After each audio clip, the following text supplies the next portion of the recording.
الغرض من المحمية الطبيعية مش مجرد تكويش على أراضي وإن احنا نستنزف فلوس الناس ونجمع، لا. ماشي، احنا بننمي موارد الدولة، بس في المقام الأول والأخير بنحاول إن احنا نوعي ونحاول إن احنا نحقق تنمية مستدامة للمكان اللي احنا فيه الأول، وبعد كده الدائرة بتوسع لحد ما نوصل لتحقيق تنمية مستدامة على مستوى الجمهورية بالكامل.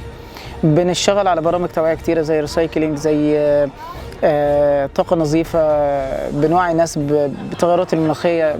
شغل فعلا عالي يعني، محدش هيوصل للقمة مرة واحدة. احنا حبينا بس نلمس مع الناس على أول الطريق عشان نحاول نحقق في محاولة جدية مننا تغيير للفكر، مش تغيير للوضع. تغيير الوضع مطلوب، بس لو غيرت فكرة هوصل لتغيير وضع. انما يا فرحتي ان انا كل سنة اجي انظف، وبعد ما تخلص حملة النظافة بسيب مكاني مش نظيف.